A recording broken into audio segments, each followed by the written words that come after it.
হ্যাঁ, প্রিয় দর্শক, চ্যানেল ডিজিটালে সবাইকে স্বাগত জানাচ্ছি।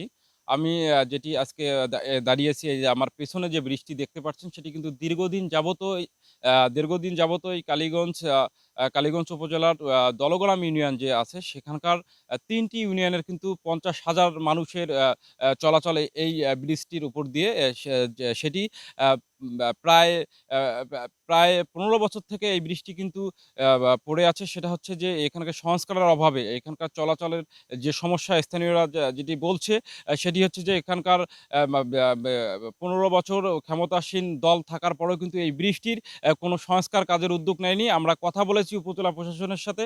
সাবেক এখানকার যে উপজেলা ইঞ্জিনিয়ার আছে, আমরা তার সাথে এর আগে কথা বলেছি। তিনি এই ব্রিজটি সংস্কারের কথা বলছিল, কিন্তু তিনি বদলিজনিত কারণে সেই জিনিসটি কিন্তু আবার থেমে গেছে। আর এই বৃষ্টি সংস্কার করা না হলে কিন্তু যেকোনো মুহূর্তে দুর্ঘটনা ঘটতে পারে। আমরা এখানকার একজন স্থানীয়র সাথে কথা বলব।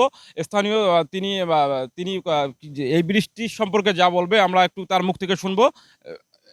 চাচা, এই ব্রিজ সম্পর্কে একটু বলেন তো, এই ব্রিজটার কি কারণে ভালো হয়নি? কেন এরকম আছে এই এই ব্রিজটার এই দুর্ঘটনা? ব্রিজটার ঘটনা এটা দীর্ঘ বহুদিন থেকে, কিন্তু ১৫ বছর যে সরকার ছিল, এই সরকার কোনো কেয়ার নেয় নাই। ৪টে ইউনিয়নের লোক বা অন্যান্য উত্তরবঙ্গের লোক সবাই এই রাস্তা দিয়ে চলাফেরা করে খুব কষ্ট হয়ে গেছে। আমাদের চলাফেরার কষ্টটা তো দীর্ঘ, ওদেরও কষ্ট হয়ে গেছে, চলতে পারি না। এই ব্রিজটা আমরা দেখেছি, এই ব্রিজটার রেলিং কিন্তু ফেটে গেছে। হ্যাঁ, এই এই এটা তো এই চলে না, তো হ্যাঁ, চলে না। এই ব্রিজটা যদি দুর্ঘটনা বা কোনো কবলে পড়ে তাহলে এই ৩ ইউনিয়নের মানুষের কি হতে অবস্থা পারে? শেষ, মানে কতবার অ্যাক্সিডেন্ট হয়ে পড়ে যায়। ভাগ্য সেদিনই একটা লোক পড়ে গেছিলো, ভাগ্যটা ভালো, ছুটি হতে পড়ছিল। ওরা তো ছেলেটা বাঁচিয়ে গেছি, তো আল্লাহ খুব ভালো হয়ে আল্লাহ বাঁচাইবে বলে ছেলেটা বাঁচিয়ে আছে আজকে। আপনারা স্থানীয় নেতাকর্মীকে এই ব্রিজ সম্পর্কে বলেন নাই? হ্যাঁ, বলছি তো, তারা কি শুনে নেয়। বলেছে? তো তো কোনো কথা জব নাই, যাই ওই তো এই অবস্থায় চলছে। কথা কই কিন্তু নেয়, কিন্তু গায়ে লাগায় না, এই কেয়ার নেয় না। আমরা আর কি আমরা কই? আমরা আরেকজন স্থানীয়ের সঙ্গে কথা বলবো। চাচা, এই ব্রিজ সম্পর্কে তো বহুদিনে ভাঙছে।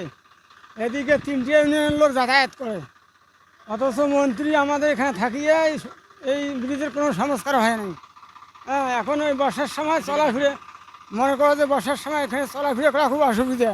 একটা গাড়ি আসলে একটা মানুষ যাতায়াত করা যায় না, সেখান জায়গা সাইড দিতে ভাঙি টেড়ি গেছে, এলে ভালো ঠাল কেউ করে চল না। ব্রিজটা কেন ভালো হচ্ছে না? কেন বলে সরকার করে না, এখন কেমন কি ভালো করবে? এখন আওয়ামী লীগ সরকার 15 বছর ছিল, এখন এখানে মন্ত্রী ছিল, মন্ত্রী এরা কোনোদিন আসি নাই বা দেখাবে নাই যে কাজটা করা লাগবে। অনেক মানুষ যাতায়াত করছে গ্রামের লোক, কিন্তু কোনোদিনও এখানে আসি নাই। আমরা একটু যেটি স্থানীয়দের মুখে শুনতে পেরেছি সেটি হচ্ছে যে এই এলাকার মানুষের দীর্ঘদিনের দাবি এই ব্রিজটি সংস্কার করে চলাচলের যে ৫০,০০০ মানুষের চলাচলের সুব্যবস্থা করবে। আর তারা যেটিকে দোষারোপ করতেছে, সকলেই প্রতিবারেই ক্ষমতায় এসেছে কিন্তু এই ব্রিজের কাজ করেনি।